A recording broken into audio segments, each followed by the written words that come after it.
Hello students and welcome to Best Learning Classes. Today we are going to discuss the questions of the chapter Cash Flow Statement. So let's get started from question number 31. From the following information, calculate cash flow from operating activities and investing activities. तो हमें two things calculate करनी है. First हमें cash flow from operating activities निकालना है और हमें cash flow from investing activities भी निकालना है. ठीक है. ओके. अब हमें गिवन क्या क्या है. सबसे पहले हमें सरप्लस बैलेंस गिवन है. तो ये जो सरप्लस बैलेंस होगा ये ऑपरेटिंग एक्टिविटीज़ में यूज़ हो जाएगा. किस तरीके से स्टूडेंट्स? 4 लाख माइनस 1 लाख हम कर देते हैं तो जो 3 लाख का अमाउंट आएगा वो क्या निकल के आ जाएगा? Net profit as per statement of P&L account. Then हमें प्रोविजन फॉर टैक्सेशन का अमाउंट यहाँ पे गिवन है. अब स्टूडेंट्स होता क्या है कि हमने ये चीज़ डिस्कस की थी कि जब भी हमें प्रोविजन फॉर टैक्स का opening as well as closing balance given हो और साथ ही साथ हमें एडिशनल इन्फॉर्मेशन में भी कुछ गिवन हो, जैसे कि यहाँ पे गिवन है. तो अब यहाँ पे क्या हुआ, एक तो हमें ओपनिंग एंड क्लोजिंग बैलेंस मिल गया, साथ ही साथ हमें टैक्स पेड मिल गया. तो अब हम क्या करेंगे, अगर हम अकाउंट प्रिपेयर करेंगे जैसे कि हम करते हैं, ठीक है, एक जगह पे टैक्स पेड यूज़ हो जाता है और दूसरी जगह पे जाके टैक्स मेड यूज़ हो जाता है. बट स्टूडेंट्स क्या होता है कि बच्चे सोचते हैं मैम यूज़ तो कोई है नहीं अकाउंट प्रिपेयर करने का, क्योंकि ना ओपनिंग बैलेंस भी 30,000 ही गिवन है, क्लोजिंग बैलेंस भी 30,000 ही गिवन है, इवन टैक्स पेड भी 30,000 ही गिवन है. तो मैम ये तो हमें पता ही है कि जो टैक्स पेड का जो अमाउंट निकल के आएगा ना वो भी 30,000 ही आएगा. बिल्कुल सही कह रहे हो आप. ठीक है. देखिए, ये तो लॉजिकल सी बात है ना कि 30,000 है, 30,000 है, 30,000 है, तो अकाउंट प्रिपेयर करके जो बैलेंसिंग फिगर आएगी वो भी 30,000 ही आएगी. तो इन सच हमें अपने आप ऑटोमेटिकली लॉजिकली ये बात पता है, तो हम यहाँ पे टाइम वेस्ट नहीं करेंगे अकाउंट प्रिपेयर करके. ठीक है. अगर आगे भी ऐसा कोई क्वेश्चन आता है जहाँ पे हमें ऐसा दिखेगा तो हम टाइम वेस्ट वहाँ पे नहीं करेंगे. बट वैसे मोस्टली स्टूडेंट्स अगर हम अकाउंट प्रिपेयर करते हैं तो हमें श्योरिटी रहती है कि हमारा आंसर बिल्कुल सही है. अब आगे बढ़ते हैं. अब देखिए, ट्रेड पेबल क्या थे? 40,000 के थे, अब हो गए 1,50,000 के. तो ट्रेड पेबल्स क्या हो गए हैं? बढ़ गए हैं. करंट लाइबिलिटीज़ बढ़ती हैं तो हम उन्हें प्लस कर देते हैं. उसके बाद करंट एसेट जिसमें इन्वेंट्रीज और ट्रेड रिसीवेबल्स इंक्लूडेड हैं वो क्या हुए थे? 4,60,000 के थे, अब 5,20,000 के हो गए हैं. ये भी बढ़ गए हैं. तो पर जब करंट एसेट्स बढ़ते हैं तो हम उन्हें माइनस कर देते हैं. देन फिक्स्ड एसेट्स 3,25,000 के थे, अब हो गए हैं 3,92,000 के, बढ़ गए हैं. इट मीन्स कुछ ना कुछ तो हमने परचेज किया है फिक्स्ड एसेट्स में. ओके. बट हमें और भी बहुत सारी चीज़ें गिवन है. देखिए, डेप्रीसिएशन बताया हुआ है 80,000 का, और मशीनरी जो 1,05,000 की थी जिस पे डेप्रीसिएशन लगा था 65,000 का, उसको हमने लॉस पे बेचा है. अब हमें लॉस बता रखा है बट सेल वैल्यू नहीं बता रखी. तो फर्स्ट ऑफ ऑल हमें सेल वैल्यू निकालनी पड़ेगी. और स्टूडेंट जब इतनी सारी चीज़ें गिवन होती हैं तो उस केस में हमें उसका अकाउंट भी प्रिपेयर करना पड़ता है. तो चलिए स्टार्ट करते हैं. सबसे पहले हमें क्या गिवन था? Net profit. तो हम net profit as per statement of P&L account, तो ये किस तरीके से निकलेगा स्टूडेंट? 4 लाख था ना, तो 4 लाख में से मैंने बताया था 1 लाख हम माइनस करते हैं, जो कि हमने इससे पहले भी जब ऑपरेटिंग एक्टिविटीज़ के क्वेश्चन सॉल्व करे हैं तो हमने इसी तरीके से किया था. तो 3 लाख यहाँ पे हमारे पास निकल के आ गया. इसके बाद क्या था? हमें गिवन था प्रोविजन फॉर टैक्स. तो स्टूडेंट्स अब देखिए, इस क्वेश्चन में मैं आपको अकाउंट प्रिपेयर करके दिखा रही हूँ, बट अगर आगे किसी क्वेश्चन में ऐसा होता है तो वैसे हमारे पास लॉजिकली आंसर आएगा. बट अगर हम इतनी बार अभी प्रोविजन फॉर अकाउंट समझ भी चुके हैं और प्रिपेयर भी कर चुके हैं तो अब हमें दिक्कत नहीं आएगी. तो हम यहाँ पे अकाउंट प्रिपेयर करेंगे students. Provision for tax account एक लाइबिलिटी अकाउंट होता है, तो इसका ओपनिंग बैलेंस जो है वो क्रेडिट साइड पे आएगा, तो इस साइड आ जाएगा बाय बैलेंस ब्रॉट डाउन, जो कि 30,000 का ही अमाउंट गिवन है. और क्लोजिंग बैलेंस डेबिट साइड पे आएगा, जो कि आ जाएगा टू बैलेंस कैरेट ऑन, और वो भी हमें 30,000 का ही गिवन है. ठीक है ना स्टूडेंट. साथ ही साथ हमें यहाँ पे बैंक अकाउंट में जो हमने टैक्स पे कर दिया है, देखिए टैक्स पे किया है तो बैंक से पैसा चला गया होगा, तो चला गया होगा तो एंट्री क्या बनी होगी? उसमें बैंक अकाउंट क्रेडिट हो गया होगा और provision for tax account debit हुआ होगा. इसीलिए वो डेबिट किस नेम से हो रहा है? बैंक के नेम से. तो उस अकाउंट के नेम में उसका खुद का नाम कभी नहीं आता. ठीक है ना. तो अब यहाँ पे हमारे पास बैलेंसिंग फिगर निकल के आ जाएगी बाय P&L अकाउंट. तो ये जो आएगा ये हमारे पास, या तो आप इसको टैक्स मेड कह सकते हैं या फिर आप इसको कह सकते हैं कि ये टैक्स प्रोवाइडेड है. बात एक ही रहेगी. तो स्टूडेंट देखिए, वो भी 30,000 का ही निकल के आ रहा है, जो कि हमें ऑलरेडी पता ही था कि अगर तीनों चीज़ें का अमाउंट बिल्कुल सेम है तो ये भी वही निकल के आएगा. But still we had prepared it. तो सबसे पहले हमने लिख दिया था ये. अब हम लिखेंगे इसमें प्रोविजन फॉर टैक्स.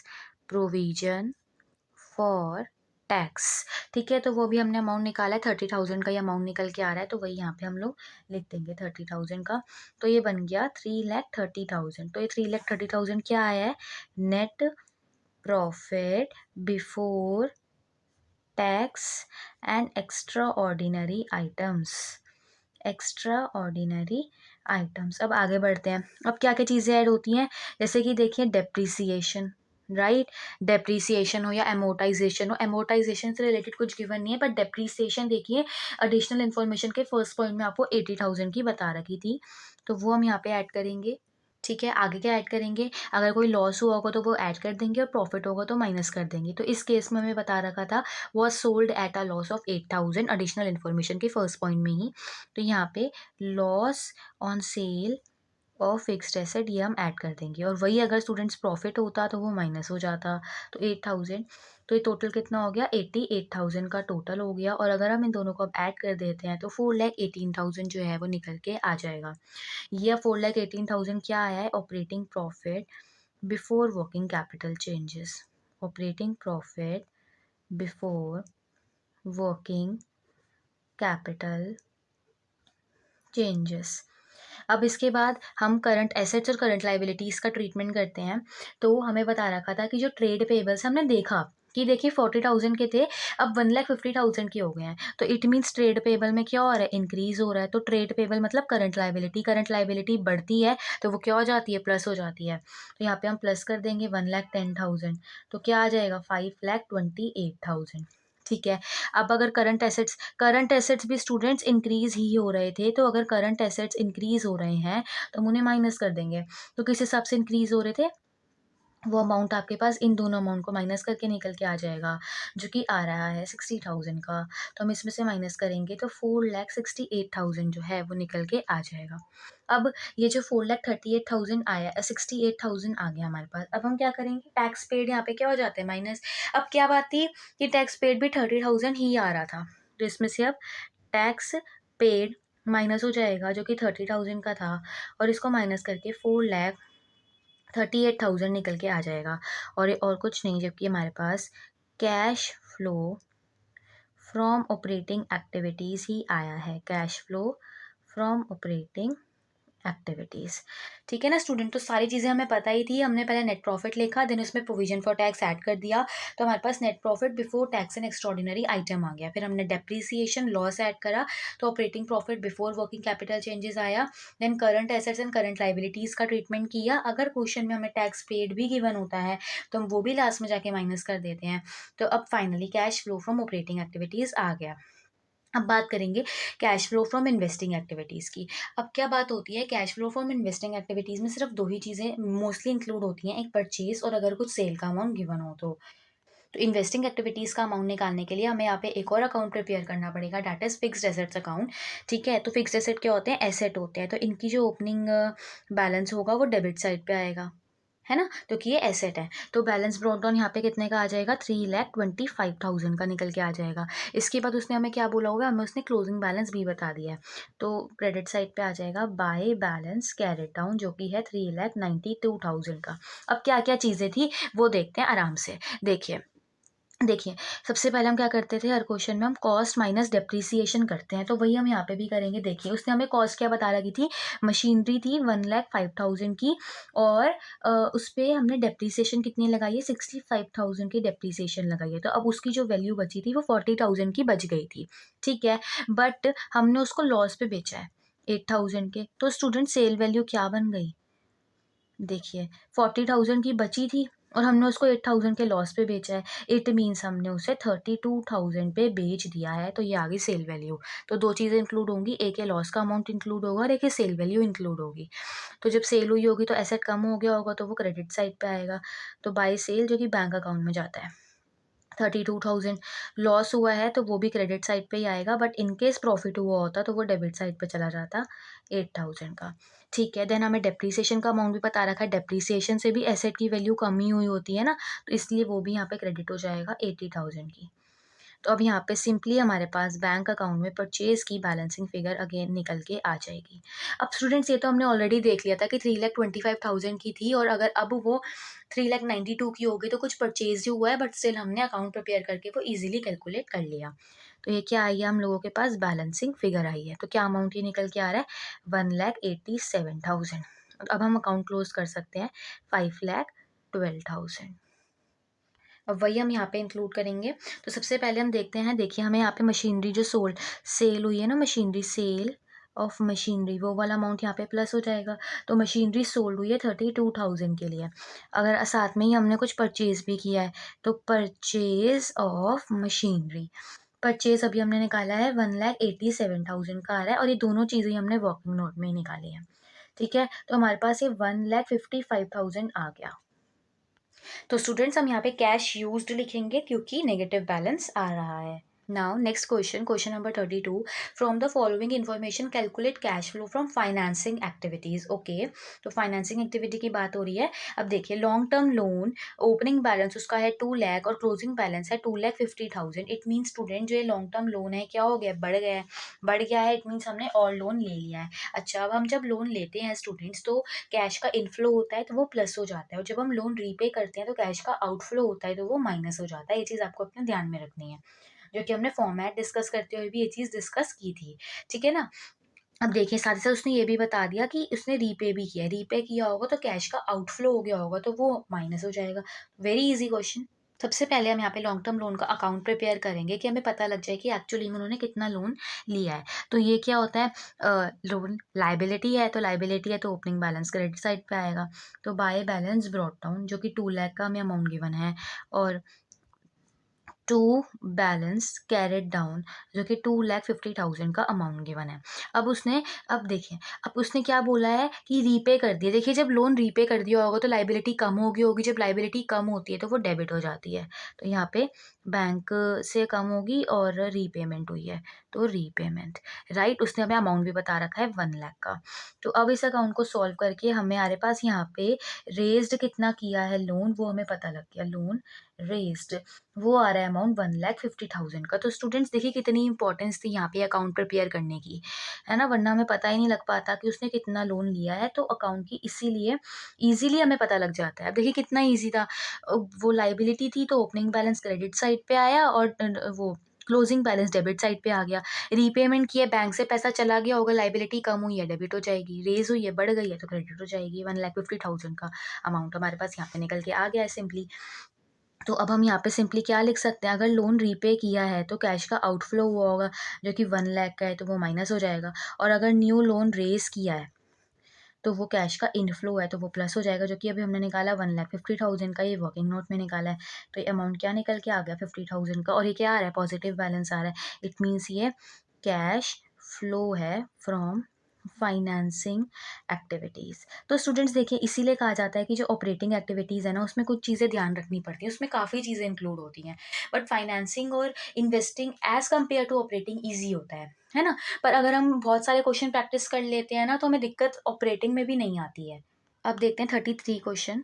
देखिए, सबसे पहले हमें यहाँ पे cash flow from financing activities निकालना है। ठीक है, अब गिवन क्या क्या, इक्विटी शेयर कैपिटल गिवन है, opening closing balance, security premium reserve का opening and closing balance given है, 12% डिवेंचर्स भी हमें गिवन है, उनका भी opening and closing balance given है हमें यहाँ पे। ठीक है, अब देखिए इक्विटी शेयर कैपिटल क्या हो रहे हैं स्टूडेंट्स, यहाँ पे 9 लाख के थे, अब 10 लाख के हो गए हैं। ठीक है, कुछ ना कुछ हमने इशू किया होगा मतलब कि। देन सिक्योरिटी प्रीमियम रिजर्व क्या हो रहा है, देखिए 2,50,000 का था, अब 2,60,000 का हो गया है। ठीक है, 12% डिबेंचर्स 1,50,000 के थे, अब 1 लाख के हो गए हैं। ठीक है, कम हो रहे हैं ना डिबेंचर्स, इट मीन्स क्या हुआ है, रिडम्पशन हो गई है डिबेंचर्स की। तो ठीक है, और अगर हमें अमाउंट देखना है तो स्टूडेंट्स ऑब्वियस ही बात है ना, माइनस करके 50,000 ही आ रहा है, तो ये 50,000 से इनकी रिडम्पशन हो गई है। साथ ही साथ उसने हमें एडिशनल इन्फॉर्मेशन में भी बताया है कि हमने डिबेंचर्स पे 18,000 का इंटरेस्ट भी पे किया है। तो स्टूडेंट जब इंटरेस्ट पे किया होगा तो कैश का क्या हो गया होगा, आउटफ्लो, तो वो भी अमाउंट माइनस हो जाएगा। चलिए, सबसे पहले हमने देखा था कि जो इक्विटी शेयर कैपिटल थे ना स्टूडेंट्स, वो बढ़ रहे हैं, 1 लाख से बढ़ रहे हैं, 9 लाख के थे अब 10 लाख के हो गए। पर ध्यान रखिएगा, आपको सिक्योरिटी प्रीमियम रिजर्व का भी अमाउंट गिवन है, और सिक्योरिटी प्रीमियम रिजर्व भी बढ़ रहा है 10,000 से। तो इट मीन सबसे पहले हम यहाँ पे लिखते हैं इशू ऑफ इक्विटी शेयर्स, वो बात हमने मान ली है। ठीक है, जो कि हम लिख रहे हैं 1,10,000। अब आप बोलोगे मैम बढ़ तो 1 लाख से रहे, आपने 1,10,000 क्यों लिख दिया, क्योंकि स्टूडेंट्स ये इंक्लूडिंग प्रीमियम है, हम इसमें प्रीमियम भी इंक्लूड करके चल रहे हैं। ठीक है ना, इसलिए। तो 1 लाख से वो बढ़ रहे थे, और 10,000 से सिक्योरिटी प्रीमियम रिजर्व बढ़ रहा है, इसलिए 1,10,000 का अमाउंट आया है। इसके बाद हमने देखा था कि रिडम्पशन हो रही है ना, रिडम्पशन, या फिर आप इसको कह सकते हैं कि रीपेमेंट हो रही है, एक ही बात है।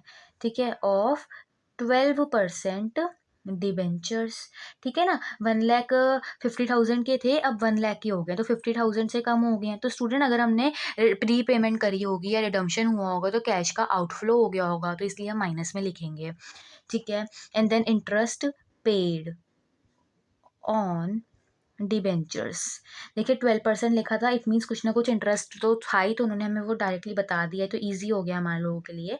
और कैश का आउटफ्लो है। सिमिलरली ध्यान रखिएगा, अगर इंटरेस्ट रिसीव्ड ऑन डिबेंचर्स बोला होगा तो वो प्लस होगा, ठीक है ना। तो इसको सॉल्व करके आपके पास है 42,000 आ रहा है और पॉजिटिव बैलेंस आ रहा है, इसलिए cash flow from financing activities बन जाएगा, फाइनेंसिंग एक्टिविटीज। चलिए क्वेश्चन नंबर 34। फिर हमें cash flow from financing activities ही निकालना है। फिर से हमें इक्विटी शेयर कैपिटल 4,00,000 से 5,25,000 के हो गए हैं, बढ़ गए हैं। प्रेफरेंस शेयर कैपिटल भी इस बार आ गए हैं, ठीक है। तो प्रेफरेंस शेयर कैपिटल कम हो रहे हैं। सिक्योरिटी प्रीमियम रिजर्व का भी अमाउंट गिवन है, और डिबेंचर्स भी 3,00,000 के थे, अब 4,00,000 के हो गए, बढ़ गए हैं। अच्छा, अब भाई ईजी नहीं रहा, उन्होंने कुछ एडिशनल इन्फॉर्मेशन में भी काफ़ी चीज़ें अब आपको दे दी हैं, ठीक है ना। अब देखिए, सबसे पहले अगर यहाँ पे देखें तो 4,00,000 से 5,25,000 के हो गया, इट मीन्स 1,25,000 से क्या हो गया, इशू करवा लिया है, ठीक है। उसके बाद आगे बढ़ते हैं। अब एडिशनल इन्फॉर्मेशन में क्या गिवन था, equity shares were issued on 31 March 2021, तो इतने की इशू में है, okay fine. Then interim dividend on equity shares what was paid at the rate 15%, तो मतलब इंटरिम डिविडेंड हमने पे किया है। तो स्टूडेंट जब इंटरिम डिविडेंड पे किया है तो कैश का आउटफ्लो हो गया होगा, तो जब हम 15% निकालेंगे 4,00,000 का, वो क्या हो जाएगा, माइनस होगा, क्योंकि कैश का आउटफ्लो हुआ है। Then preference shares were redeemed on 31 March 2021 at a premium, मतलब हमें रिडम्पशन पे भी हमने प्रीमियम पे किया है 5% का। सबसे पहली बात कि जो हम ये निकालने वाले हैं, जो हमें 5% निकालने वाले हैं यहाँ पे प्रीमियम, देखिए सबसे पहली बात ये ध्यान रखिएगा कि आप ये 5% 5,50,000 या 4,00,000 में से किसी भी अमाउंट का नहीं निकालेंगे, जबकि ये कम कितने से हो रहा है, 1,50,000 से ना, तो रिडम्पशन सिर्फ इतने ही प्रेफरेंस शेयर की हो रही है, तो प्रीमियम भी हम सिर्फ इतने ही प्रेफरेंस शेयर के ऊपर पे करेंगे। तो ध्यान रखना है कि 5% सिर्फ 1,50,000 का ही निकलेगा, ठीक है ना। और उसके बाद रिडम्पशन 1,50,000 से हो रही है, तो ये भी माइनस ही होगा, okay. Then premium paid was debited to statement of P&L account, okay fine. Then 12% debentures of face value 1,00,000 were issued, okay. Then वो हमें ये भी बता रहा है कि आपने कुछ जो डिबेंचर्स है वो इशू भी किए हैं, तो ये वाला अमाउंट जो है वो प्लस हो जाएगा। चलिए अब स्टार्ट करते हैं। सबसे पहले हमने देखा था कि इशू हो रहे थे, इशू ऑफ इक्विटी शेयर्स, है ना, जो कि उसने हमें एडिशनल इन्फॉर्मेशन के फर्स्ट पॉइंट में भी बता दिया, 1,25,000 से, ठीक है। उसके बाद हमने देखा था, देखिए अब सिक्योरिटी प्रीमियम रिजर्व की अगर हम यहाँ पे बात करें तो सिक्योरिटी प्रीमियम रिजर्व 1,00,000 का था, अब 2,25,000 का हो गया। अब आपकी चॉइस है, अगर आप चाहें तो यहीं पे इंक्लूडिंग प्रीमियम लिखिए और इसी में प्लस कर दीजिए, और अगर आप चाहते हैं तो हम यहाँ पे अलग से भी लिख सकते हैं। तो एक बार मैंने आपको वहाँ पे लिख के बता दिया इंक्लूड करके, और एक बार मैं अब आपको बता रही हूँ अलग से लिख के, तो दोनों चॉइस है, आंसर तो कोई डिफरेंस होना ही नहीं है। तो वो भी 1,25,000 का ही हो रहा है स्टूडेंट्स, 2,25,000 माइनस 1,00,000 इज 1,25,000। इसके बाद हमने देखा था कि हम पहले क्या कर रहे हैं, जो प्लस हो रही है ना चीज़ें, वो सब इंक्लूड करते जा रहे हैं, क्वेश्चन तो हमने समझ ही लिया है ना। फिर हमने देखा था एक और चीज़ प्लस होनी थी, इश्यू ऑफ डिबेंचर्स, जो कि 3,00,000 के थे, अब 4,00,000 के हो गए हैं। तो इशू ऑफ डिबेंचर्स, तो ये इशू हो रहे हैं, बढ़ रहे हैं 1,00,000 के अमाउंट से, और ये हमें एडिशनल इन्फॉर्मेशन के लास्ट पॉइंट में भी बता रखा था, है ना। तो वहाँ से भी पॉइंट क्लियर हो गया था। अब बात करते हैं क्या क्या चीज़ें माइनस होनी जानी है। सबसे पहले हमने देखा था कि प्रीमियम भी हमने दिया है रिडम्पशन पे भी, तो ये लेस हो जाएगा, premium on redemption of preference shares, और किस हिसाब से देना था मैंने बार बार बताया, 5% हम निकालेंगे, पर हम 1,50,000 का ही 5% निकालेंगे जितने प्रेफरेंस शेयर रिडम्पशन हो रही है, तो ये अमाउंट आपके पास 7,500 का आ जाएगा। उसके बाद हमें ये भी पता था कि हमने इंटरिम डिविडेंड भी पे किया है, इंटरिम डिविडेंड पेड। अब वो मैंने बताया था आपको कि हम 15% निकालेंगे और वो हम 4,00,000 के अमाउंट पे निकालेंगे, है ना, तो वो आ जाएगा 60,000 का, ठीक है। फिर उससे हमें ये भी बताया हुआ था कि कुछ रिडम्पशन हो रही है प्रेफरेंस शेयर की, तभी हम उस पर प्रीमियम भी दे रहे हैं, तो रिडम्पशन ऑफ प्रेफरेंस शेयर्स, तो वो अमाउंट क्या आ रहा है, 1,50,000 का। कैसे आया 1,50,000, 5,50,000 माइनस 4,00,000, ठीक है। ये रिडम्पशन इंक्लूड हो गई। उसके बाद हमें कुछ इंटरेस्ट भी देना है ना डिबेंचर्स पे, तो कि 12% डिबेंचर्स बोल रखे हैं, तो पिछले वाले क्वेश्चन में तो हमें डायरेक्टली बता दिया था इंटरेस्ट पेड ऑन डिबेंचर्स, इस बार नहीं बताया, तो हमें खुद ही निकालना पड़ेगा। तो एक स्टेप बढ़ गया, बट इट्स ओके, याद रखना है कि वो हमें इंक्लूड करना है अगर हमें रेट गिवन है तो इंटरेस्ट पेड ऑन डिवेंचर्स, तो स्टूडेंट 12% निकालेंगे 3 लाख का। हमेशा ओपनिंग बैलेंस पे ही निकाला जाता है। देखिए 4 लाख भी हमने जो इंटरम डिविडेंड निकाला है इक्विटी शेयर पे, वो भी हमने ओपनिंग बैलेंस पे ही निकाला है। तो ये अमाउंट 3,36,000 का आएगा। ठीक है। देन प्रेफरेंस शेयर पे भी हमें स्टूडेंट 10% का रेट गिवन है, इट मीन्स उस पर भी हमें इंटरेस्ट निकालना है। तो ज़रूरी नहीं है कि हर चीज़ वो आपको क्वेश्चन में बताएगा ही, कुछ चीज़ें आपको खुद भी याद रखनी है। ये चीज़ अपना दिमाग में बिठा लीजिए कि अगर आपको रेट गिवन है तो you have to calculate the interest. अब इसमें 12% 10% आपको यहाँ पे गिवन है प्रेफरेंस शेयर कैपिटल पे, और वही हम ओपनिंग बैलेंस पे निकालेंगे 5,50,000 पे, तो ये 55,000 का अमाउंट निकल के आ जाएगा। अब हमने सारी चीज़ें इंक्लूड कर ली हैं, और अगर हम इसे सॉल्व करें तो 41,500 का अमाउंट निकल के आ रहा है। और ये क्या निकल के आ रहा है, net cash flow from financing activities. So that's it for this video students. I hope आपको ये सारे क्वेश्चन समझ में आए हों, एक एक चीज़ का लॉजिक क्लियर हुआ हो। अगर आपको कोई भी डाउट होता है तो आप मेरे से कमेंट सेक्शन में पूछ सकते हैं। Thank you students. अगर आपको ये वीडियो यूज़फुल लगी हो तो प्लीज़ प्लीज़ वीडियो को लाइक करना, शेयर करना एंड चैनल को सब्सक्राइब करना।